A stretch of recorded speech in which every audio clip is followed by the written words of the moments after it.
Welcome back to the DFS Sweatshop. I'm your host, your DFS Jerusalem, coming to you live from the Listen, you got 150 entries and then you're a shark, and I don't fuck with you. So there's too much good shit on here. This is the often imitated, never duplicated. I'm here with my lovely co-host. Thank y'all. Stay safe. Enjoy. I may have been calling in to work. You're gonna be in the running for the Snowflake of the Year. Get your shit together with your snowflake. I'm at the crib, man, and I'm just finishing up. Stop. Throw them bitches in the main. I'm telling you. You're gonna see the results, bro. You're gonna see it. This is what's really gonna help you out. You know how I feel about the home dogs. There's a lot of fight in the home dogs, and I really think a lot of shit to go over tonight. Who that scored all them points over there? Player of the night. get them in your lineups, get them in there, and let's go get this money. Thursday, let's go, and remember, in the sweatshop, we always keep it 300.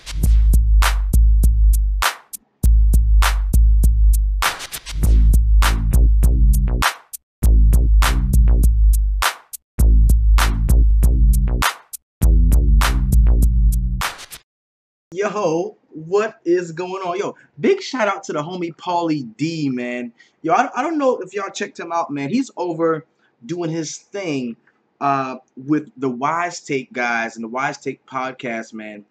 Really cool cats. I went on this show. Actually, Paulie D is homegrown. He's one of us that, you know, advanced quickly through the DFS ranks, man, and became a really, really great player.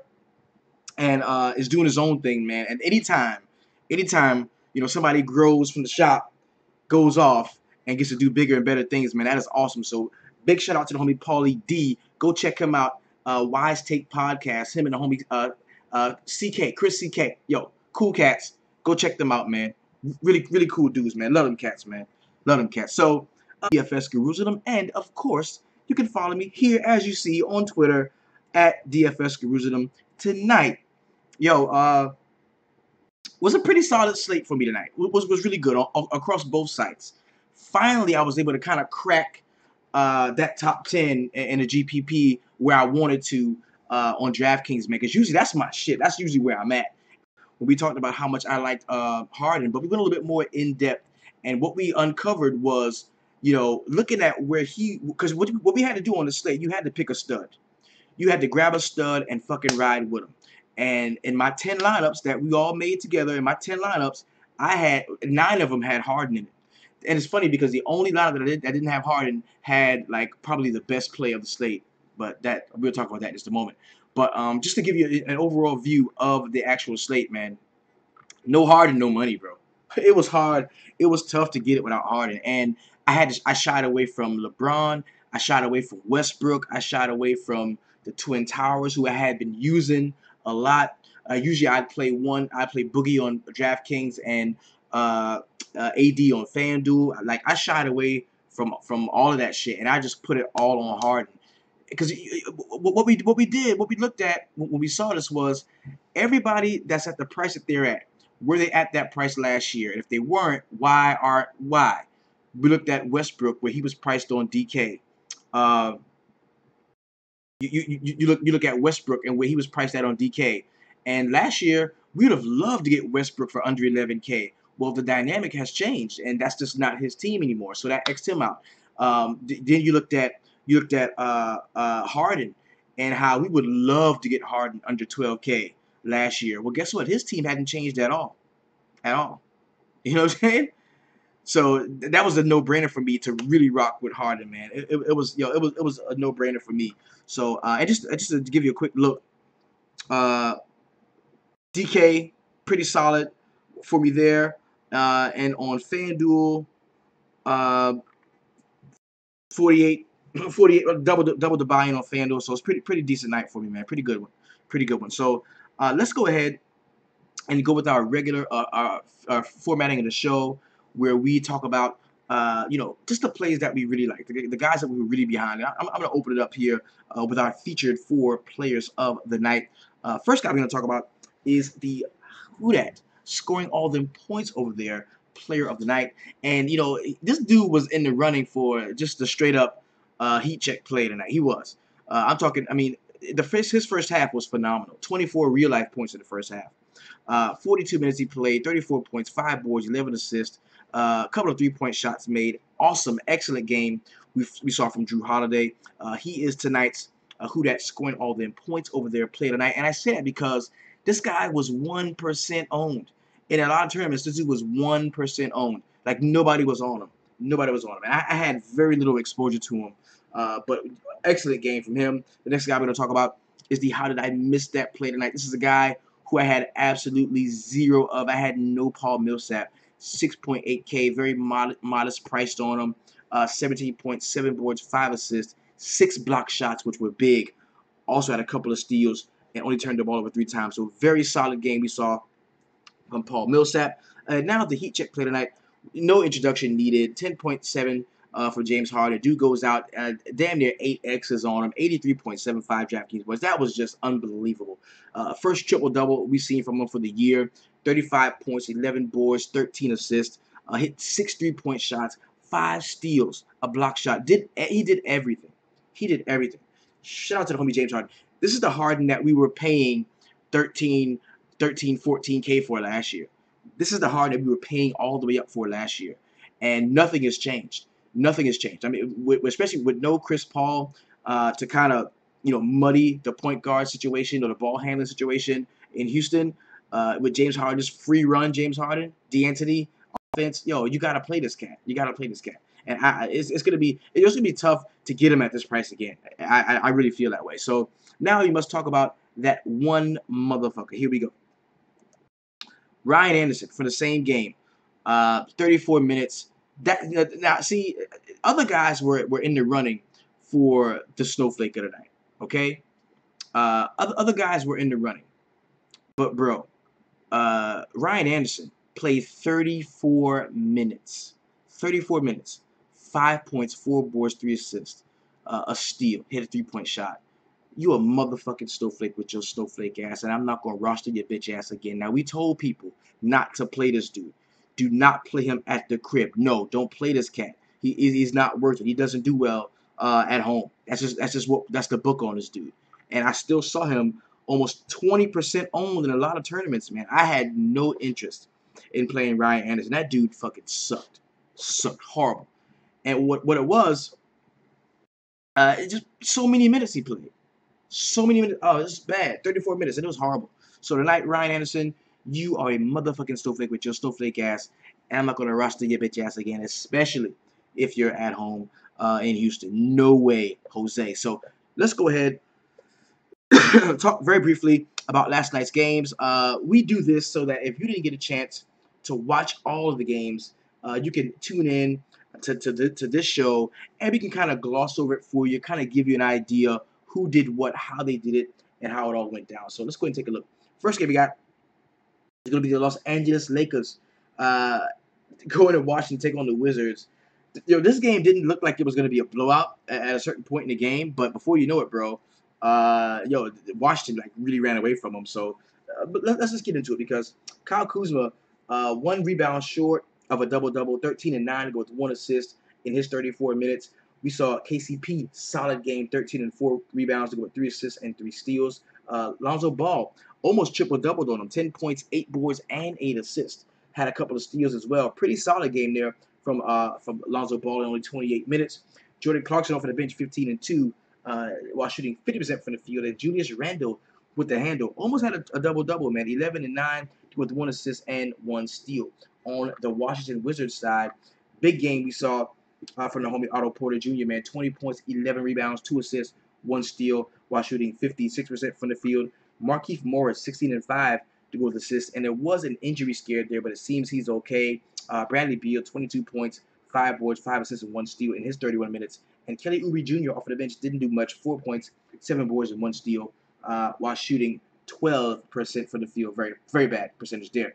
Looking at John Wall, 23 points, 8 boards, 5 assists, 2 steals, and 3 blocks in his 31 minutes. Pretty solid game there from John Wall. This game we're going to talk about is the New Orleans Pelicans and the Toronto Raptors. Now, I'm going to tell you, when we got into the shop together, right? When we got into the shop together today, I was like, yo, this is what I feel is going to do damage. I was like, a Toronto Raptors stack with James Harden and Joel Embiid. You can do a lot of other shit and mix it around, but I really think that's going to do well. And that's exactly what happened, man. Uh, we're going to start with the New Orleans Pelicans here. Dante Cunningham played 29 minutes, 11 points, 2 boards, 2 assists, 1 steal. Boogie Cousins, 20 points, 15 boards, 5 assists, 1 steal, 1 block. Pretty solid game there. Didn't see a great game from Anthony Davis, man. 18 and 7 to go with 2 assists, 2 steals, and 2 blocks while shooting 42% from the field. See, that was a problem. Both of those cats didn't shoot very well. Talking about Boogie and Anthony Davis. Davis 42.9%, and then you had Boogie shooting 33%. Wasn't good at all, right? Drew Holiday got it in. 34 points, 5 rebounds, 11 assists, while shooting 70% from the field, 14 of 20, while hitting 2 of 6 3-point shots. Very good game there. Didn't see much off of the New Orleans Pelicans bench. Moving on to the Toronto Raptors side, Serge Ibaka was my guy. Loves Ibaka today. Serge Ibaka was my guy. He played 30 minutes. He had 19 and 8 to go with 3 assists and 2 blocks. Jonas Valanciunas 7 points, 13 rebounds, 2 assists, 1 steal. And I think he had 7 points like in the first half and just didn't score anymore. He was so close to the double-double bonus, man. DeMar DeRozan, 33 points, 2 rebounds, 8 assists, 1 steal. Excellent game from him, shooting 43% from the field. And Kyle Lowry got off to a slow start, but he finished with 18 points, 7 assists, 6 rebounds, while shooting 53% from the field. Pretty solid game there from him. Next game, I'm going to talk about the nationally televised joint. We're talking about the Cleveland Cavaliers and LeBron James. Going to Houston to take on the Rockets. LeBron started off slow, man, but he ended up playing 40 minutes, had 33 points, 4 rebounds, 7 assists, 1 steal, 1 block, while shooting 62% from the field. Jay Crowder, not good in his 23 minutes, 3 and 5 to go 2 assists, 1 steal. And Kevin Love, 17 and 6 boards to go 4 assists and 1 steal in his 28 minutes. Off of the bench, man, Jeff Green was actually one of the best plays of the slate. I'm talking 37 minutes for Jeff Green. 5 rebounds, 2 assists, 3 steals, while shooting 73% from the field. And a lot of cats saw this coming. With Love being so fragile, and him fouling out or getting in that early foul trouble, that really opened the floodgates for the homie Jeff Green, and that's why he's there. Like that is what he's there for, and he stepped in and played an excellent game. On the Houston Rockets side, we already talked about the heat check play tonight. 35 and 11 rebounds, with 13 assists, 5 steals, 1 block, while shooting 38% from the field. Could have had a much better shooting day.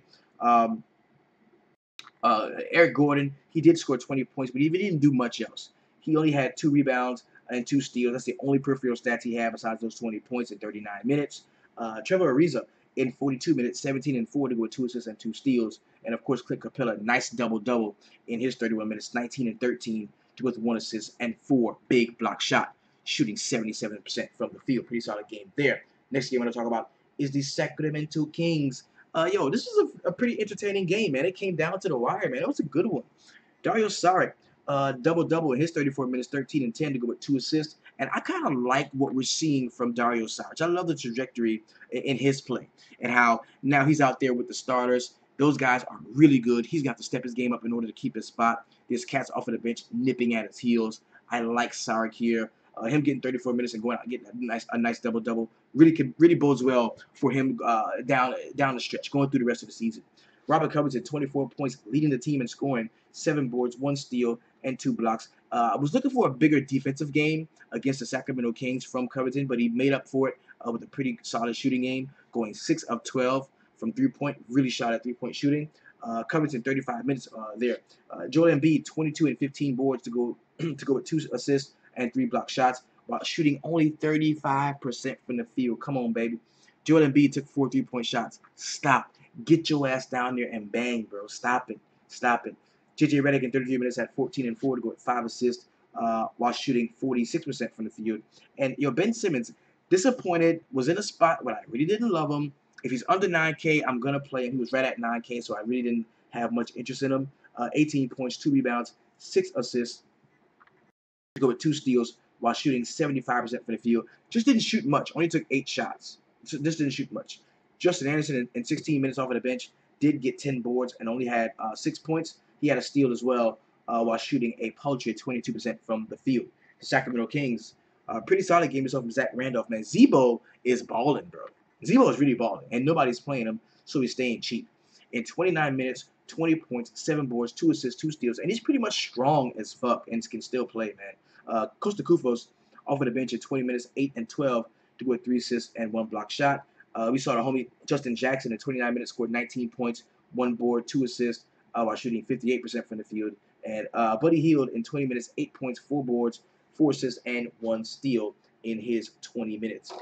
Next game we got, then the last game on the slate is the Oklahoma City Thunder going to Denver to take on the Nuggets. Paul George started off sizzling, but he cooled off quick, even though he led the team in minutes with 42. He had 13 points, 8 boards, 2 assists, 4 steals, and a block while shooting 42% from the field. Melo led the team in scoring, man, 28 points, 5 boards, 1 steal, 2 block shots while shooting 50% from the field. Disappointing game from Russell Westbrook, man, 13-7 to go 5 assists and 3 steals. Didn't really see a great game there from him. Jeremy Grant off of the bench in 19 minutes had 11 and 5 to go to 1 assist and 2 steals. And Raymond Felton chipped in 12 points, 1 rebound, 2 assists, and 2 steals. And I also had Roberson, man. He was pretty decent.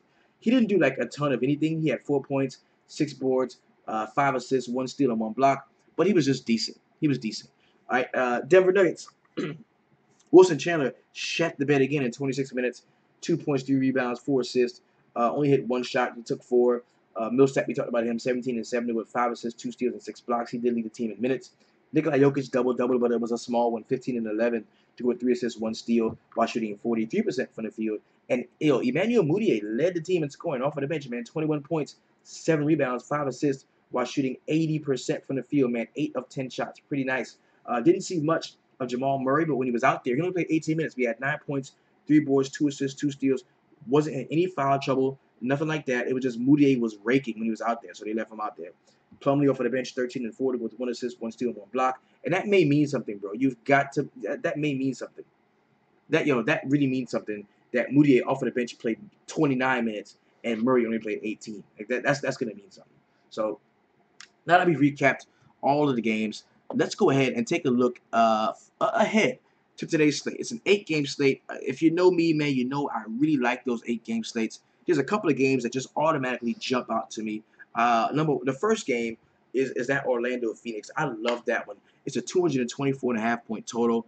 This is a smash spot for Elf, bro. This is where Elf is in play. Elf looks pretty Corey. I like for my core plays. Yeah, he looks pretty Corey already. First glance, like Elf looks nice. Let's take him down off of the shelf. Then we've got Brooklyn and Portland. Like those 2 games are like automatically jump off of the page to me. Like really, I love those 2 games.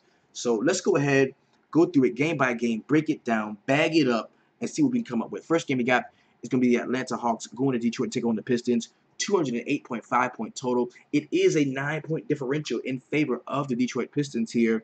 What that means to me is that we can attack Atlanta with some of the Pistons players, and that means we don't have to reach too far. We can grab some of the usual suspects. Like we're not going to see a ton of scoring off of the bench, right? In my opinion, for the Detroit Pistons, I think if we're looking for big games, the big games are only going to come from the guys that are on the floor starting. And looking at Avery Bradley at 6.7. Let's go to DraftKings to get a better look. Sorry about that. Looking at Avery Bradley at 5.8, that jumps out to me. I like that. He's going to be called on to guard like Kent Bazemore, who struggles with turnovers and is not shooting the ball well from the field. I do like Avery Bradley to frustrate that cat, get some turnovers, maybe 4 or 5 steals. I love that. Tobias Harris in the spot, most certainly. I love him at 6.6. I think Drummond is in play, even though we have seen Dedmon play very well. We've seen Dedmon play very well against opposing centers, which is why I do have some interest in him as well. But you give me Avery Bradley, you give me Tobias Harris, I will take a look at Andre Drummond, and of course we can attack point guards. Yeah, this is a Reggie Jackson, bro. Yes, yo, Paulie D, you on me, baby, you on me. This is a spot where we can definitely attack Dennis Schroeder with a point guard like Reggie Jackson, a guy that likes to get to the rim, and that can not only finish at the rim, but does have finishers in case the defense collapses on him. He can get the ball off and maybe rack out some assists. So yes, I kind of like Detroit. I like some Detroit. Dennis Schroeder at 7.3, not a guy that I'm completely interested in. Taurean Prince is kind of appealing at 5.5. I think that you look at Tobias Harris, and he's a guy. Excuse me, Stanley Johnson. He's a guy that's still trying to figure things out. Pretty much a young player. If he starts, him coming off that game time decision, I wouldn't have an issue playing Taurean Prince in this spot. 8-game slate, no real need to look to the bench. Outside of cats like Marco Bellinelli, who can just flat out shoot it. He's had some pretty decent games lately if you want to take a look at him. I think that we should be good to go. Well, because John Lure, as a game time decision, may not play. But the problem is, we saw Boban get some minutes. We saw Henry Ellison get some minutes. We saw Reggie Bullock start the game last time. So there's really no bench guy that I'm loving on an 8-game slate as far as the Detroit Pistons are concerned. Next game we got is going to be the Charlotte Hornets and the Boston Celtics. Ooh, give me some Dwight, baby. Yes. Give me some Dwight. If there's no Horford, and I know Boston is one of the better defensive teams in the league, but Dwight Howard is a monster rebounding the basketball. And you look at him, 6.8. Boston has had trouble with really good with centers that can rebound very well. I like Dwight Howard in this spot. Don't absolutely love Kemba, but I think he's playable. I would much rather play Kemba at the crib, but he's playable in this spot. Don't get me wrong. MKG should be in line for this one.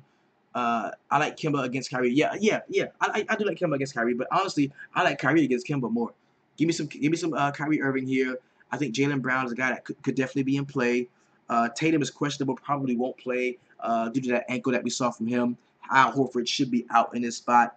That's going to open it up for Baines. I'm not a big fan of Bainesy in this spot. I loved them last time.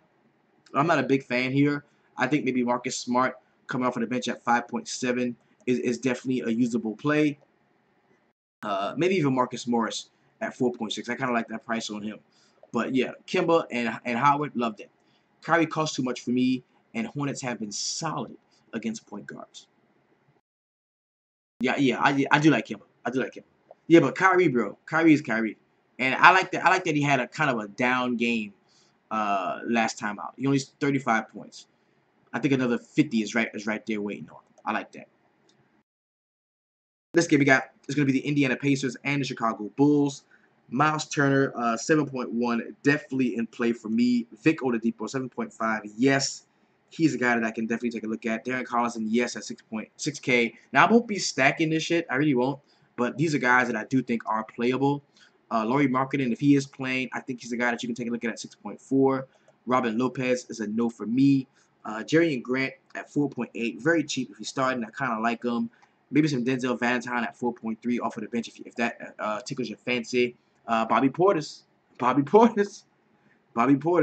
we go back to the well? He's 6.1. I'm not. You can chase that. I'm not. I'm not chasing Bobby Portis with that. I'm not. 6.1. Ooh, that's a lot. He's got to be starting for me to play. For me to get that. I'm not. I'm not doing that. 6.1. That's too much for me. Lance Stevenson at 3.3. That is interesting. I like that. I like that. Yeah, Bobby Portis 6.1 off of the bench. That's crazy. Like, okay, if Markkanen doesn't play tomorrow and you see Portis in the starting lineup, fuck yeah. So I'm gonna highlight him. Because if Markkanen is out and you see Portis start, cool. Yes. Paulie D says Felicio if Lopez is out. Okay. Yeah, Lopez is also a game time decision too. This could be a blowout, bro. Oh my god. And we don't want to predict blowouts. We don't want to predict blowouts because we know these are all NBA players and go anyway. But yo, this is gonna be tough. But that definitely opens up for Miles Turner for me. I like Miles Turner. Next game we got and let's talk about this. Okay, just because a guy is out does not mean that we automatically run to his replacement. The first thing we want to do before we jump to the replacement is we want to look at how him being out benefits the guys that are already on the floor entrusted with starting roles. Okay, and then if we see it's even better to just say to forego heavy exposure to the guys that are already on the court, and then maybe hit the backup. But I don't think that that's going to be the case more often than not. More often than not, if somebody's out, no matter who they are, if they're a stud player and they're out, we want to look to the guys that are already on the court and see how that benefits them. Okay, am I talking cash or GBP? I don't. A good lineup is a good lineup. I don't differentiate plays between cash and GBP because I'm a tournament player. You know what I mean? Especially on DraftKings. I don't like to do that. A good play is a good play. You know what I'm saying? It's up to us to piece it together. They give us the pieces to the puzzle. We got to put it together. You know what I mean? Next game we got It's going to be Los Angeles Clippers and the Oklahoma City Thunder. The Thunder, of course, are on a back-to-back. We've got Blake Griffin, leading the team in usage at 33.1. I want to see what Blakey has done against Oklahoma City. I want to see what Blakey has done against Oklahoma City. 39 and 37. I didn't think he was like super awesome against them. I can't get it. I can't get there. I can't get there. Austin Rivers, the game time decision. Pat Bev out. Gallinari out. So Sweet Lou jumping off to me automatically. Wesley Johnson was a really solid play last time out. I think maybe we go back to him. Man, this is gonna be a good one. Yeah, the value is gonna come from this game. The value is coming from here, bro. Steven Adams, he did leave the game early last night, so he's a game time decision. And if that be the case, I mean, yeah, this can be a good one. This is going to be a good game. This is where the value comes from. Look at Jeremy Grant, still cheap, 3.5. This is where the value is going to come from. Paul George, 7.3. Carmelo looks to be usable here. Roberson, of course, if you just want a cheap pump play. Jawan Evans, if Rivers is out. Let's take a look at Jawan Evans, man. Take a look at player news. No news on him. Okay.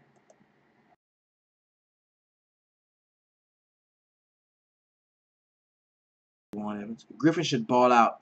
But yeah, it's hard to trust Blakey, bro. I'm going to highlight him. I mean, because this team does well against power forwards. But that is with Steven Adams on the floor. No Steven Adams, it could be tough. Felton Revenge. Yeah, right? Felton Revenge. He's in a better situation. I wouldn't call it revenge. Plus, he's a journeyman, bro. He's been on every fucking team in the league.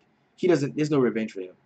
Like, once you've been on like 8 teams, there's no more revenge. Once you've been on like 8 teams. He's like a journeyman. My favorite game I want to say is next, the Orlando Magic and the Phoenix Suns. Give me all of the Elf, bro. I love Elf. 6.9. Yes. And I hope he starts, bro. I really hope he starts. Yeah, I really hope he starts. Give me Elfrid Payton. I love him in the spot. I think Vooch is in play at 7.7. Aaron Gordon, of course, 7.6. Fournier, until Fournier stops killing it, because I automatically thought, well, as soon as Elfrid Payton comes back, then Fournier's usage is going to go all the way down, and that's not what happened last game. I don't know if we can expect that going forward, but this is just a very attractive team to me right now. I like a lot of this, bro. I like a lot of this. On the other side, Devin Booker, I want to see what he's done against the Magic in the past couple of games he's played. Yeah, I didn't think he did well. 22 and 21. Because Elfrid Payton is pretty good at limiting point guards. He's pretty good at limiting point guards. So, at shooting guard, perimeter players. And then you're gonna see Devin Booker at 7.7. Then you got Mike James at 5.1. Tyson Chandler, who's a game time decision. TJ Warren jumps off to me in this one. I kind of like him, and nobody's gonna want to play Alex Len. Yo, you read my mind, bro. Yeah, nobody. Oh shit! Did the homie just win 10 bands?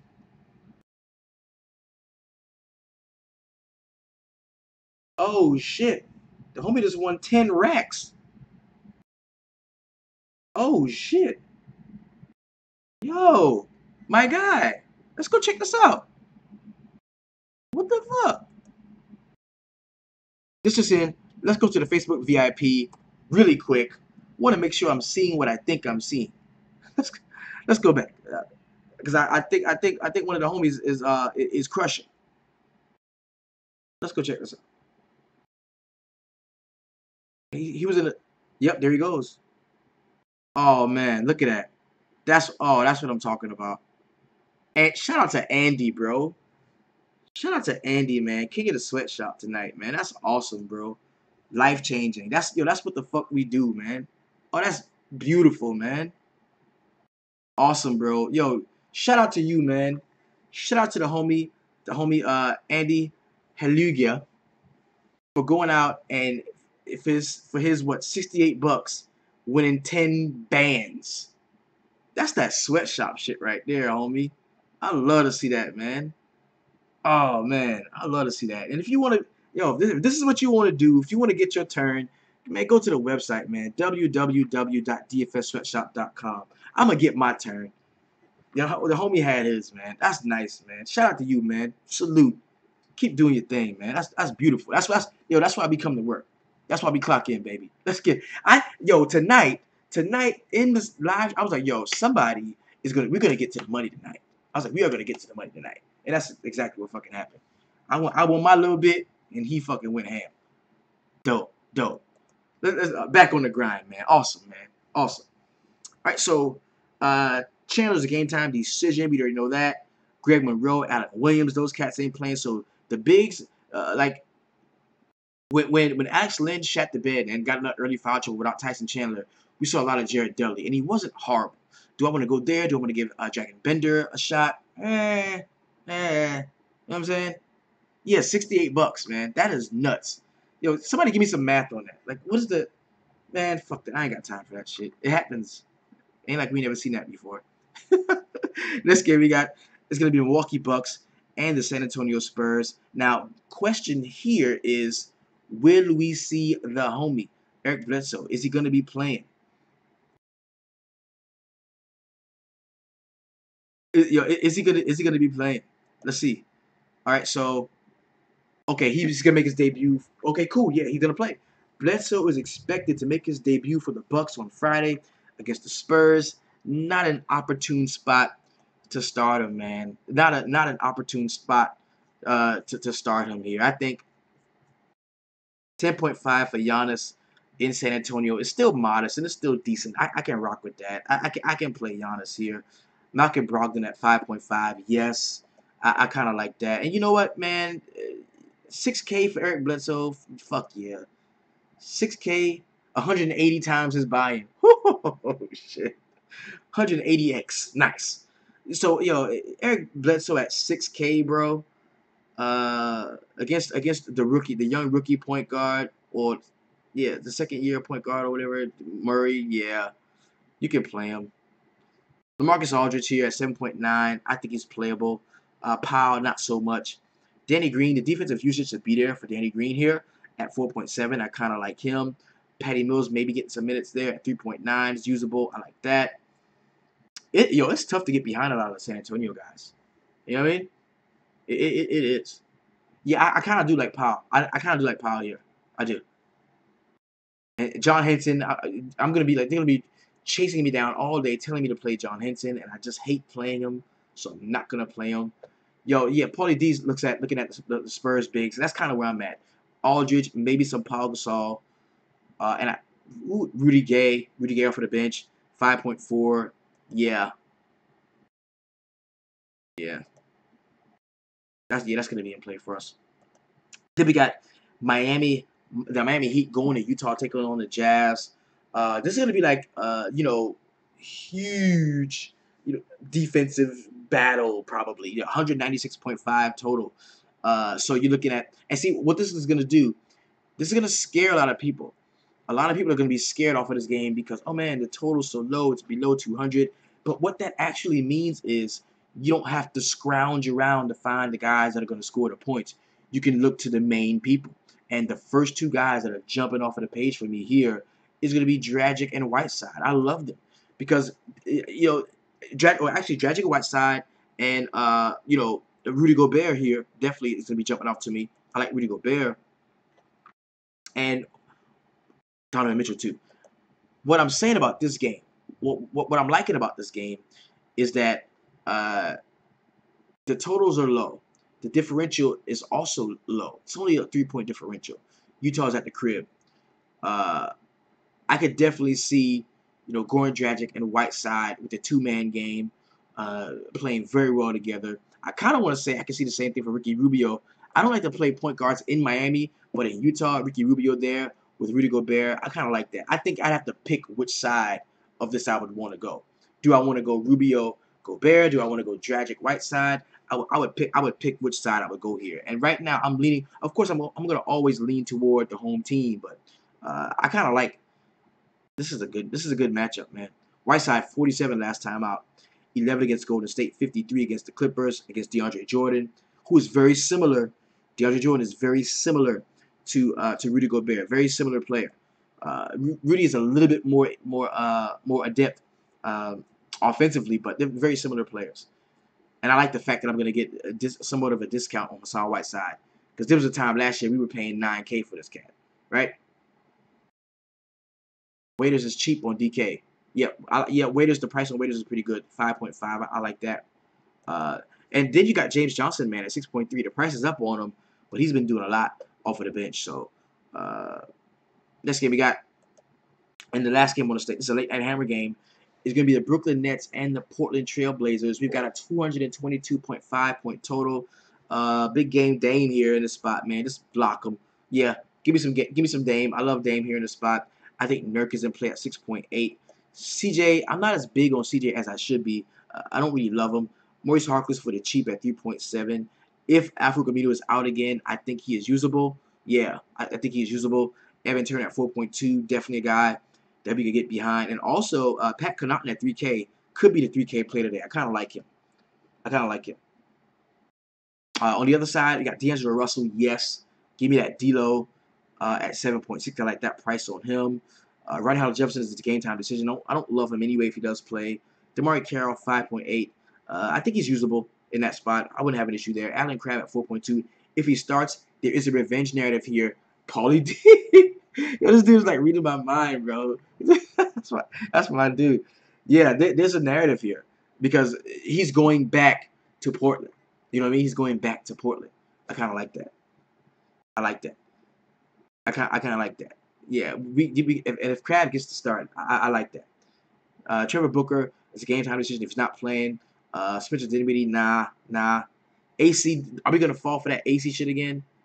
Could we fall for the AC again? I think I'm gonna try it at 3.3. I wouldn't have an issue there. This could be a good one, man. Yo, if Ronnie Hollis Jefferson is out, if Hollis Jefferson is out and Booker is out, I think we can go to AC. I think we can go to AC. I think we can go to AC. Yeah, and yeah, Tyler Zeller's even cheaper at 3K. Could be a 3K play. And this is provided some of these guys are going to be injured and out. But yeah, this is going to be a nice one. I feel good about this slate already. So we went through it, man, broke it down. We have developed our initial player pool. Yo, this is RotoQL, man. And this is their optimization stuff, man. This is really dope, bro. They don't pay me to say this. I just like it and I use it. And it's my favorite out of all of the sites that I go to. Love this. And it made some pretty good lineups for me tonight, man. It really helped me out tonight. So I'm going to continue to use it. And so my player pool is in. The lineups are optimized. But I can't show you to you because this is their shit. So, but I just wanted you to see how it goes.